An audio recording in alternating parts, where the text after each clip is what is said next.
నేడు నవాపేటలో 2007-8 పూర్వ విద్యార్థి సమ్మేళనంలో పాల్గొంటున్న మై డియర్ కొలీగ్స్ అండ్ అంటే మిగతా ఈ 2007-8 సంబంధించినటువంటి విద్యార్థుల మీ అందరికీ హృదయపూర్వకమైనటువంటి అభినందనలు శుభాశీస్సులు. ఎందువలన అంటే మీరు ఎంతో కష్టపడితే ఎంతో వ్యయ ప్రయాసలకు వచ్చి ఈ యొక్క సమావేశం ఏర్పాటు చేశారు కాబట్టి ప్రప్రథమంగా మిమ్మల్ని అభినందిస్తున్నాను. ఇకపోతే ఈ బ్యాచ్లో అంటే 2007-8 బ్యాచ్లో అందరూ ఉన్నత స్థానాలలో ఉన్నట్టుగా ఈ సమావేశం ద్వారా అర్థమవుతుంది. అదే మాదిరిగా ప్రైవేటు పాఠశాలల కన్నా ప్రభుత్వ పాఠశాలలో చదివినటువంటి విద్యార్థులే మిన్న అనేటువంటి కాన్సెప్ట్ దీని ద్వారా అర్థమవుతుంది. అమరేందర్, అది దీని ద్వారా అర్థం చేసుకోవాల్సినటువంటి విషయం. అసలు మీ దగ్గర ఇంత మంచి అవకాశాన్ని, ఇంత మంచి బండాగారాన్ని పెట్టుకొని ఇంకా ఎంత హైలైట్ కావాలనో అంత హైలైట్ కావచ్చు అనేటువంటి ఈ యొక్క ఊరు మీ యొక్క నవాపేట, వడ్డిచెర్ల, పటేలుగూడెంలో ఈ చిన్న గ్రామాలలో చదివినటువంటి ప్రభుత్వ పాఠశాలలో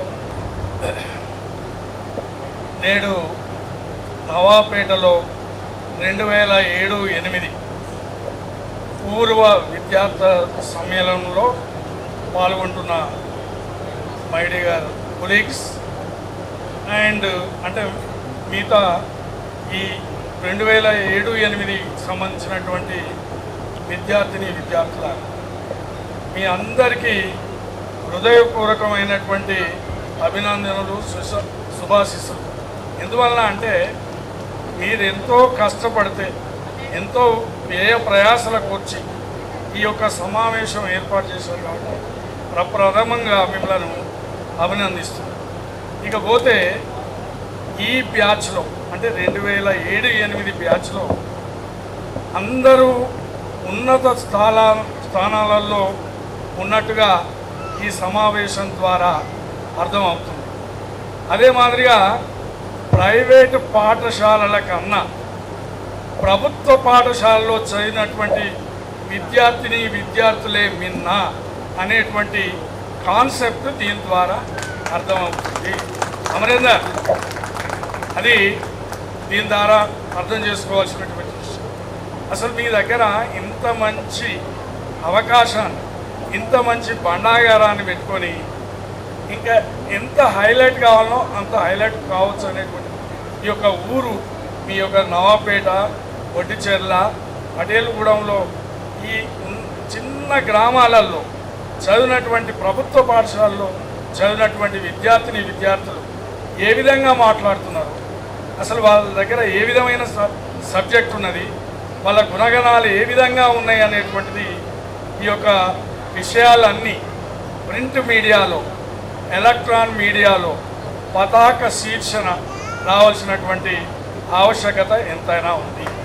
ఏదేమైనా మీరు మాట్లాడుతుంటే నాకు చాలా తప్పిపోయింది. మీరు నమ్ముతారో నమ్మరో, అరే మా దగ్గర చదివిన పిల్లలు, ప్రభుత్వ పాఠశాలలో చదివిన పిల్లలు, ప్రభుత్వ ఉపాధ్యాయులు నేర్పించిన పిల్లలు ఇంత గంభీరంగా మాట్లాడుతున్నారు, ఇంత ఏమి ఒడిదొడుకులు లేకుండా మాట్లాడుతున్నారు. అసలు భాషా దోషం లేదు, మాట్లాడట్లో తడబడలేదు.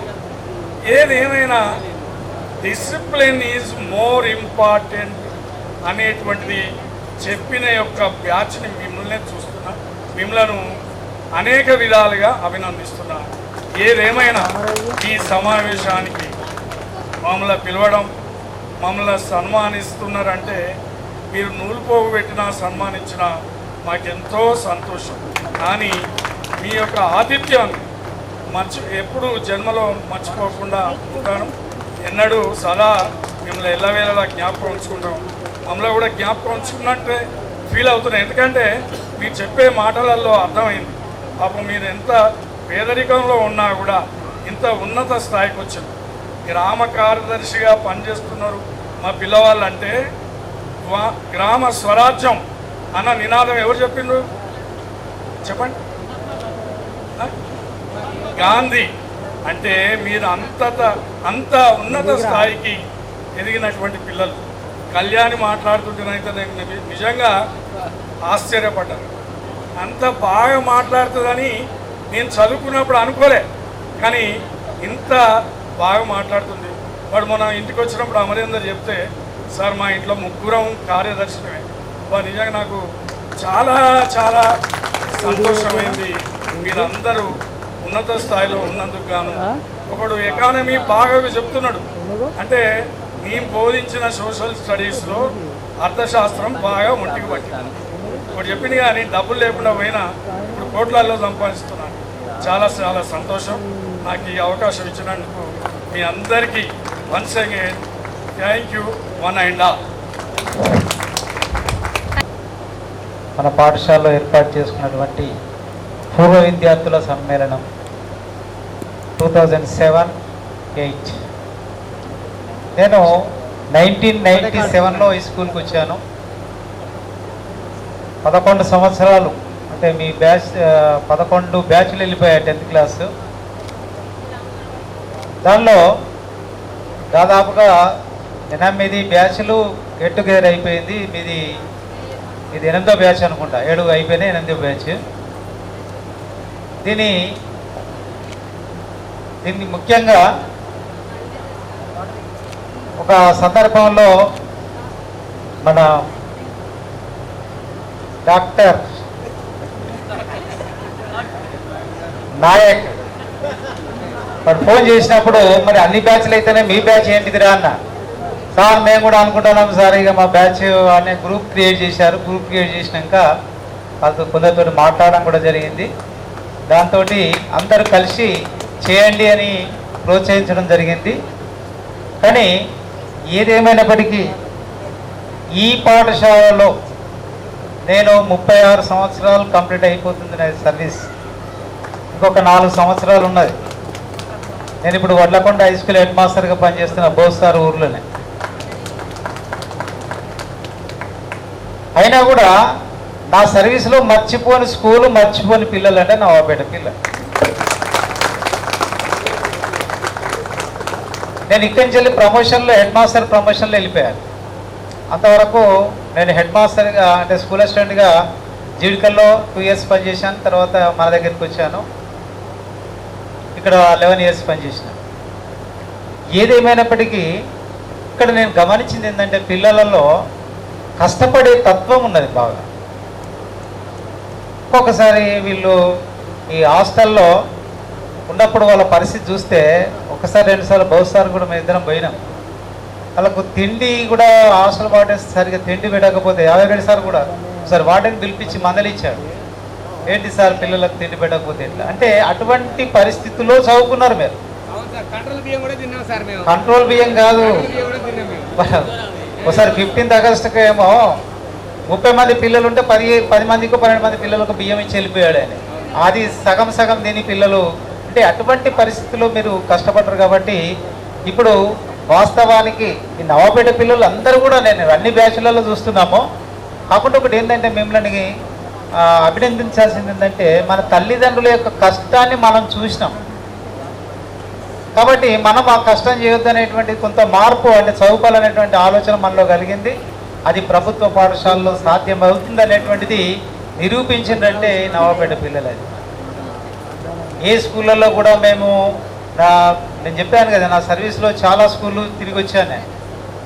ఇప్పుడు నేను హెడ్ మాస్టర్గా 16 సంవత్సరాలు కంప్లీట్ అయిపోయి అయినా కూడా మన నవాపేట స్కూలే నాకు స్ఫూర్తి.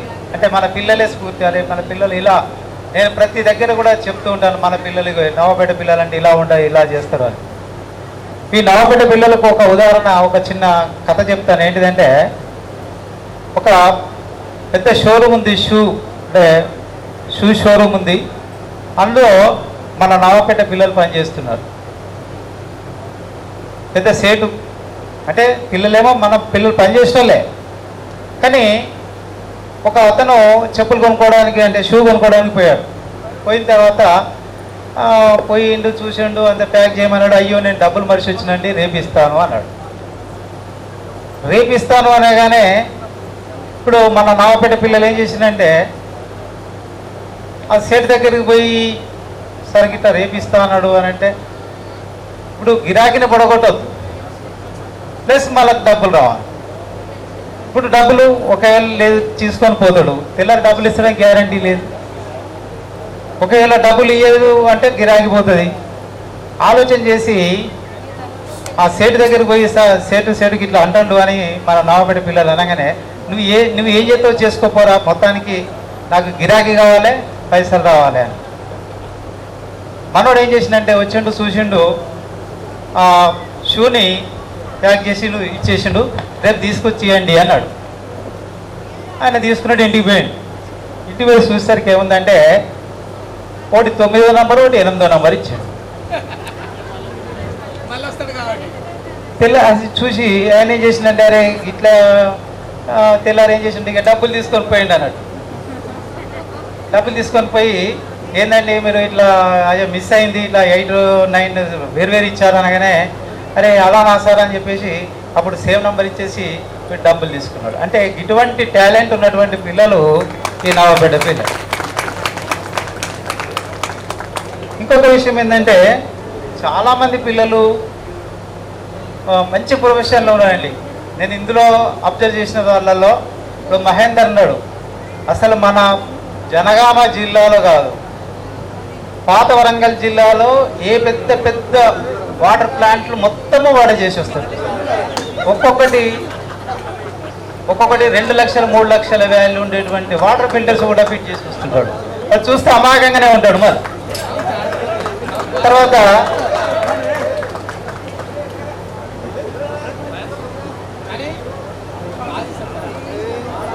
ఇప్పుడు మహేందర్ ఉన్నాడు, ఆర్ఎంపీ డాక్టర్, తర్వాత గ్రామ కార్యదర్శి ఉన్నారు, తర్వాత ప్రైవేటు మన బ్యాంకు మేనేజర్లు, అసిస్టెంట్స్ ఉన్నారు. తర్వాత వాడు పెళ్లిగాని ప్రసాద్ అనేది నేను వాడిని. ఆ ప్రసాద్ బట్టల షాప్ ఉన్నది సార్, దాదాపుగా మన జనగాలో చాలా ఫేమస్ అయిపోయింది అది బట్టల షాప్. అంటే మన పోషమ్మ గుడి దగ్గరనే సార్, సార్ వాళ్ళ ఇంటి దగ్గరనే. మళ్ళా వాడు సేమ్ ఇప్పుడు షూ టైపులో వాడు చేస్తాడు. అంటే వేరు ఇచ్చిండు, అంటే మనకు డబ్బులు లేకుండా ఇస్తారు సార్, అట్లనేం లేదు. అంటే నేను అనేది ఏంటంటే పిల్లలలో అటువంటి కష్టపడేటువంటి తత్వం ఉన్నది కాబట్టి మీరు ఆ పొజిషన్లో ఉన్నారు. వాడు సుమన్ గారు మంచి ఫోటోగ్రాఫర్. అంటే నేను అనేది ఒక్కొక్కరి దగ్గర టాలెంట్ మీరు ఉపయోగించుకోండి. ఇప్పుడు ఫర్ ఎగ్జాంపుల్ ఏదైనా వాటర్ ఫిల్టర్ పెడదాం లేకుంటే కొనుక్కుందాం, మహేందర్ని సజెషన్ తీసుకోండి. తర్వాత ఏదన్నా మనకు పని ఉన్నది, గ్రామ కార్యదర్శి ఉన్నది, సార్ ఇట్లా చేస్తే ఏ సర్టిఫికేట్ తీసుకుంటే ఎట్లా చేస్తే ఏం చేస్తుందని తెలుసుకోండి. అంటే అట్లా అవకాశం ఉన్నది మనలలో మంచి మంది. ఇంకోటి ఏంటంటే ఈ అమ్మాయిలను చూస్తుంటే అందరు పీజీలు చేసినారు. అసలు మేము ఎక్స్పెక్ట్ చేయలే నావపేట పిల్లలు పీజీలు దాకా పోతున్నారని, కానీ చాలా గ్రేట్. ఇప్పుడు గవర్నమెంట్ స్కూళ్ళకు ప్రైవేట్ స్కూళ్ళ పిల్లలకు తేడా ఏంటిదంటే ఇప్పుడు ప్రైవేట్ స్కూల్ కాదు, గవర్నమెంట్ స్కూల్స్ కూడా పరిస్థితి ఎట్లా ఉన్నదంటే కొట్టే పరిస్థితి లేదు, తిట్టే పరిస్థితి లేదు. కానీ అప్పుడు టీచర్ అంటే భయం ఉండేది కాబట్టి మీకు చదువులు వచ్చినాయి, భయం ఉన్నది, భక్తి ఉండేది. కానీ ఇప్పుడు భయం లేదు, భక్తి లేదు. ఇంకొక విషయము, మీరు నాకు ఒక ఎక్స్కర్షన్ మేము పోలేదు, ఏం చేయలేదు అని వాస్తవంగా నాకు గుర్తులేదు. మళ్ళీ దానికి కారణము మన బోసారు, తర్వాత మన పెద్దసారి అయింటాడు. ఎందుకంటే పెద్దసార్లు కాదని మనం చేయలేము కాబట్టి అది ఎందుకు అనుకోము. ఎందుకంటే ప్రతిసారి కూడా పోయేది, మరి సార్ కొత్తగా వచ్చి ఇట్లా వద్దని అనడం అనేటువంటిది నాకు కొంచెం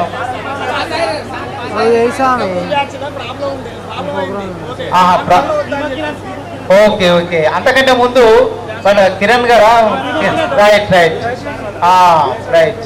అక్కడ వాడు భద్రాచలంలో డై కొడితే మనకి ఇదంతా ఇంకా లక్ ఏంటిదంటే మన అదృష్టం, వాడు బతికింది. ఆ రోజు సార్ టెన్షన్ కాదు, మన అందరి టెన్షన్ కాదు భద్రాచలంలో. అంటే వాస్తవానికి కొన్ని పరిస్థితులు ఎట్లుంటాయంటే ఇప్పుడు మేము తీసుకుపోయినామంటే మా బాధ్యత అది. మీ పేరెంట్స్ కూడా పంపిస్తారు, తీరటానికి వస్తే ఏమైనా జరిగింది అనుకోండి, అంటే అటువంటి పరిస్థితుల్లో కొంత మనము వెనుకకు దట్టొచ్చు, కానీ అటువంటి ఆలోచన ఏం లేదు. మిమ్మల్ని తీసుకుపోవాలనేటువంటి ఆలోచన, తీసుకుపోవద్దు అనేటువంటి ఆలోచన ఏం లేదు. ఖచ్చితంగా పోదామనేటువంటి ఆలోచనతోటే నేను ఇక్కడ ఉన్నప్పుడే మేము హ్యాపీగా ఉన్నాం. నేను చెప్తున్నా కదా, నేను హెడ్ మాస్టర్గా పోయిన తర్వాత అన్ని ప్రాబ్లమ్స్ ఎదుర్కొంటున్నాం తప్ప ఇక్కడ ఉన్నప్పుడు హ్యాపీగా ఉన్నాం. ఎందుకంటే మా డ్యూటీ, మా 4 పీరియడ్లు మేము చెప్పుకున్నాం అంటే మాకు ఎంజాయ్గా ఉంటుంది. అటువంటిది ఇప్పుడు హెడ్ మాస్టర్గా ఎన్ని ప్రాబ్లమ్స్ ఉన్నాయో మాకు తెలుసు. కాబట్టి ఇప్పుడు మీరు ఒకసారి మీరు ఎంత ఎందుకంటే బ్యాచ్ అందరు ఉన్నారు కాబట్టి మీరు పెద్దలు అయిపోయింది కాబట్టి విత్ ఫ్యామిలీస్ తోటి పెడతా అంటే పెట్టండి, నేను కూడా రావడానికి సిద్ధంగా ఉన్నాను మీ అందరితోటి కూడా. ఇంకొక విషయం ఏంటంటే చాలా మటుకు మన పిల్లలలో ఇప్పుడు ఐఫోన్ రిపేర్ అన్నాడు, ఇంకోతను కార్ కన్సల్టెన్సీ అన్నాడు. ఇటువంటి పిల్లల్ని మనం ఉపయోగించుకోండి, ఖచ్చితంగా మనకు ఉపయోగపడాలి. అంటే మన పిల్లవాడు ఒక పొజిషన్లో ఉన్నాడు. ఇప్పుడు నేను గతంలో కూడా మీకు చెప్పాను, అంటే మీకు చెప్పలేదనుకోండి, గతంలో చాలాసార్లు కూడా చెప్పాను. ఇప్పుడు మన పడేలగూడెంలో పెళ్లి మధు వాళ్ళ తమ్ముడు ఉన్నాడు, ఆయన పోయిండా? మధు పెళ్లి మధు అంటే వాడికి ఇంతంతే ఉంటాడు, కానీ పెద్ద కాంట్రాక్టర్, అంటే కన్స్ట్రక్షన్స్ చేస్తూ ఉంటాడు. ఆ బిల్డింగ్ కూడా కన్స్ట్రక్షన్ చేశాడు వాడు. నేను ఒక కాంట్రాక్టర్ని తీసుకొచ్చి చూపెడితే వాడు 25 లక్షలు అయితే సార్ అన్నాడు. వాడు తీసుకొచ్చి వాడు ఏమన్నాడంటే చూసి, సార్ 19-20 లక్షలలో కంప్లీట్ చేస్తాం సార్ అన్నాడు. అదే ప్రకారంగా వాడు 20 లక్షలలో కంప్లీట్ చేశాడు. అంటే నాకు ఒక 5 లక్షలు మిగిలిచ్చాడంటే నేను ఒక మంచి స్టూడెంట్ని తయారు చేసినటువంటి హ్యాపీ నాకు. అంటే అటువంటి పిల్లలు మీరున్నారు. అంటే నేను అనేది ఏంటంటే అలాంటి చేయగలిగినటువంటి టాలెంట్ను మేము మీకు చదువు అందించాం, కానీ అది మీలో మీరు కష్టపడి నేర్చుకున్నటువంటి ఫలితమే ఇప్పుడు మీరు ఈ విధంగా ఉన్నారు. కాబట్టి భవిష్యత్తులో ఇప్పుడు సార్ చెప్పినట్టుగా ఒక్కటే, మీ పిల్లల్ని సాధ్యమైనంత వరకు సెల్ ఫోన్కు దూరము. ఇంకొకటి ఏంటంటే పిల్లల్ని చదువు అని ఎంబడి పడకండి, ఆడుతో పాడుతూ చదువుకోవాలి. అప్పుడే పిల్లలు మానసికంగా శారీరకంగా ఎదగగలుగుతారు. ఒకటే చదువు అని చెప్పేసి ఇవన్నీ చేస్తే వాళ్ళు ఒక మెంటల్ టార్చర్ అయిపోయి చివరికి పిల్లలు సూసైడ్ చేసుకునేటువంటి పరిస్థితిలో కూడా వస్తున్నారు.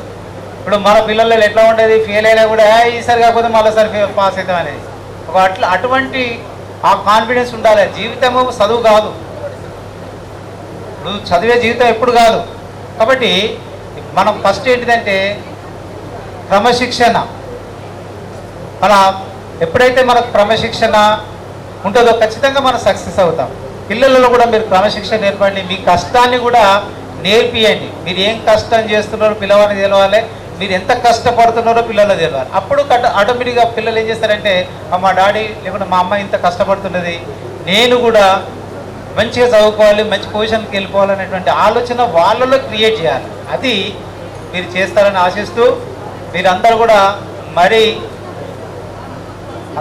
మళ్ళీ ఇప్పుడు 17 ఇయర్స్ 20 ఇయర్స్కు మళ్ళీ ఒకసారి, లేకుంటే 25 ఇయర్స్కో మీరు మళ్ళీ ఒకసారి అందరు కలవండి.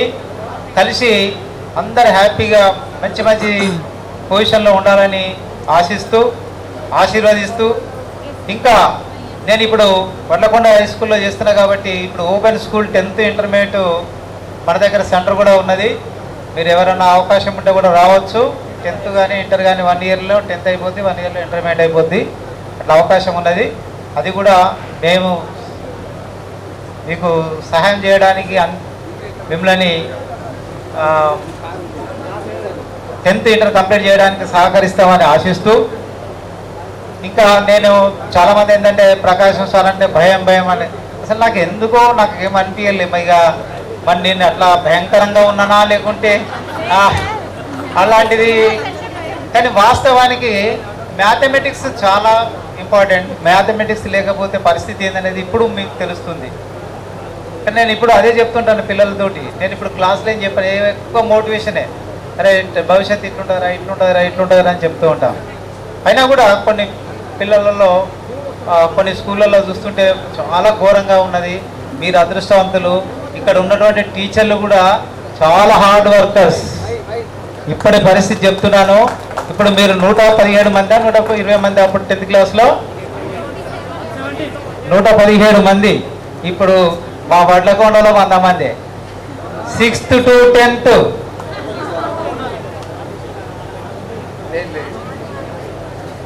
వెంకిరియాలో 40 మంది. ఏంటి స్కూల్ మొత్తం 6th to 10th. మేము ఈ 120 మంది 117 మందికి క్లాస్ టీచర్గా చేసి పనిచేసినాం. కానీ ఇప్పుడు 10 మంది టీచర్లకు 10 మంది పిల్లలకు క్లాస్ టీచర్గా పనిచేసే సత్తా లేవు ఇప్పుడు ఉన్నటువంటి టీచర్లకు. అట్లా ఉన్నారు పరిస్థితి.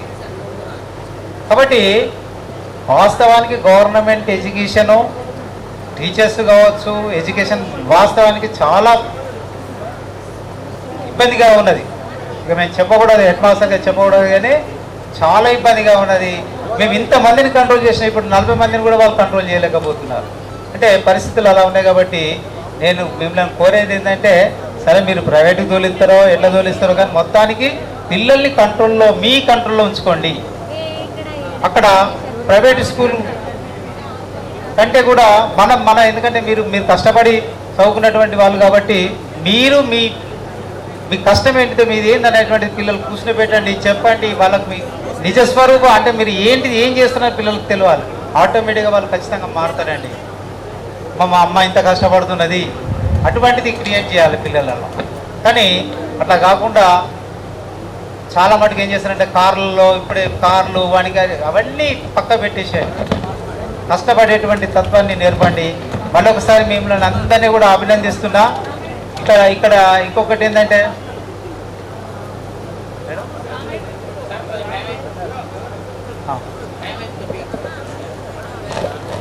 ఇప్పుడు మహేందర్ ఇప్పుడు డాక్టర్ మహేందర్ నాగ్ అని పెట్టుకున్నాడు. అంటే వాస్తవానికి వాడు ఆర్ఎంపీ డాక్టర్ కావచ్చు, కానీ మంచి టాలెంట్ ఉన్నటువంటి ఆర్ఎంపీ డాక్టర్స్ ఉన్నారు. ఇప్పుడు మన వడిచల్లో వీళ్ళ అమ్మాయి లేదా నిలవడమ్మా అర్థాన్ని కాబట్టి ఇక వీళ్ళ భర్త ఆంజనేయులు మన స్టూడెంట్ నాకు మంచి ట్రీట్మెంట్ ఇచ్చే డాక్టర్ అంటే వాడు. కరోనా మూమెంట్లో అంటే మాకు కరోనా రాలే, కానీ ఫుల్ ఫీవర్ వచ్చి పడుకుంటే హాస్పిటల్ తీసుకపోతే నేను ఇదివరకు ఎప్పుడో మళ్ళీ మీకు కాకపోవడకపోయేవాడిని. హాస్పిటల్కి పోతే నేను ఇట్లా అయిందిరా అని చెప్పగానే వాడు ఇంకొకడు ఇద్దరు ఆర్ఎంపీ డాక్టర్ మన స్టూడెంట్స్ వాళ్ళు బండ్లు వేసుకొని వచ్చారు ఇంటికి. వచ్చి చూసి టెస్టులు చేయించి ఏది ప్లేట్లెట్స్ తక్కువనే సార్, ప్లేట్లెట్స్ పడిపోయినాయి, తక్కువనే, ఏం కాదు అని చెప్పేసి ట్రీట్మెంట్ స్టార్ట్ చేసి 3 daysలో కవర్ చేసిన వాడు. ఒకవేళ అది అప్పుడు కరోనా మూమెంట్ తీసి కరోనా వాళ్ళు పడేస్తే ఇదివరకు ఎప్పుడో మనం పోయేటువంటి పరిస్థితి. అంటే అటువంటి పిల్లలు మనలో ఉన్నారు, మంచి టాలెంట్ ఉన్నటువంటి పిల్లలు ఉన్నారు, వాళ్ళని ఉపయోగించుకోండి. కాబట్టి ఇటువంటి మొత్తానికి మీకు ఆ దేవుడు కూడా మంచి ఆశీర్వాదం ఇవ్వాలని మేము కూడా ఆశిస్తూ, మేము కూడా మంచి ఆశీర్వాదం ఇస్తున్నాం. భవిష్యత్తులో ఇంకా మంచి పొజిషన్ ఒకరికొకరు హెల్ప్ చేసుకోండి. నేను కోరేది మిమ్మల్ని రిక్వెస్ట్ కదే, ఎవరికైనా ఆపద వచ్చిందంటే అందరూ నిలబడండి. ఎవరికైనా సంపద ఉన్నది ఫంక్షన్ అందరు రండి, అంత కలవండి. అట్లా చేసుకొని ముందు పోవాలని ఆశిస్తూ, ఏదున్నా కూడా మాకు ఇన్ఫర్మేషన్ నాకు గ్రూప్లో కూడా పెట్టండి. నేను దాదాపుగా గ్రూప్లో యాడ్ చేసినట్టే ఖచ్చితంగా ప్రతిరోజు మీకు ఏదో ఒక మెసేజ్ అందుతూనే ఉంటుంది. మీరందరూ కూడా బాగుండాలని ఆ భగవంతుని కోరుకుంటూ ముగిస్తున్నాను. Thank you sir.